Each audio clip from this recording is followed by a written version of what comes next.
विधान परिषद निवडणुकीच्या तोंडावरती महाविकास आघाडीला अहिल्यानगर जिल्ह्यामध्ये मोठा धक्का बसलाय। राष्ट्रवादी काँग्रेस शरदचंद्र पवार पक्षाचे खंदे शिलेदार आणि माजी राज्यमंत्री प्राजक्त तनपुरे हे आज भाजपत जाहीर प्रवेश करणार आहेत। प्राजक्त तनपुरे आज दुपारी 3 वाजता भाजपमध्ये प्रवेश करतील। प्रदेशाध्यक्ष रवींद्र चव्हाण यांच्या उपस्थितीमध्ये हा पक्षप्रवेश सोहळा पार पडणार आहे। अहिल्यानगर स्थानिक स्वराज्य संस्था मतदारसंघातून तनपुरे यांना भाजपची उमेदवारी मिळण्याची शक्यता आहे। तर भाजप प्रवेशाआधी एबीपी माझाशी बोलताना तनपुरेंना अश्रू अनावर झाले। त्यांच्याशी आमच्या प्रतिनिधींनी बातचीत केली आहे, पाहूया। राष्ट्रवादी काँग्रेस पक्षाचे माजी मंत्री प्राजक्त तनपुरे त्यांच्या विषयातील एक मोठा निर्णय आज घेत आहेत। आज दुपारी 3 वाजता ते भाजपमध्ये प्रवेश करणार आहेत। नेमका ते प्रवेश का करतायत, काय आश्वासन मिळालंय का, थेट त्यांना आपण विचारणार आहोत। हो, आज खरं मोठा निर्णय घेतोय। खरं मी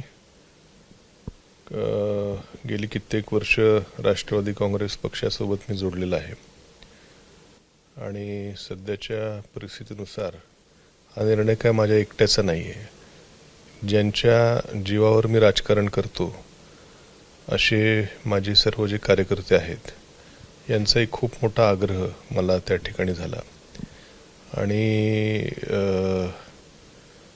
गेली कित्येक वर्ष मधली 2.5 वर्ष सोडता प्रवाहाच्या विरोधातलंच राजकारण मी केलेलं आहे।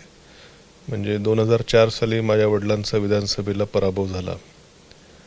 त्यानंतर मधली महाविकास आघाडीची 2.5 वर्ष सोडता ही सत्तेच्या विरोधात आम्ही संघर्ष करत होतो। कार्यकर्तेही माझ्याबरोबर लढले, परंतु किती दिवस सर्वांचा मत असं आलं आणि आता बदललेल्या परिस्थितीनुसार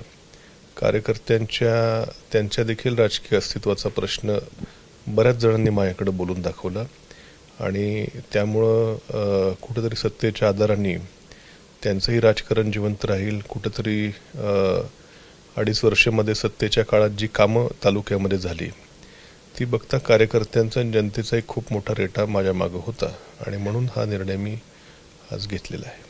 कॅमेरामन सचिन शिंदेसह निलेश बुधावले, एबीपी माझा, मुंबई।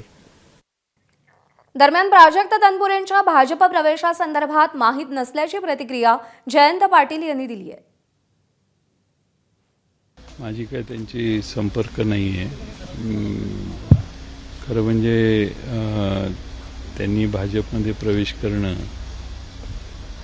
हे आम्हाला सगळ्यांना धक्कादायक आहे, पण तो त्यांनी निर्णय घेतलेला आहे त्यांच्या मतदारसंघाची परिस्थिती लक्षात घेऊन, असं मला वाटतं। एबीपी माझा, उघडा डोळे बघा नीट।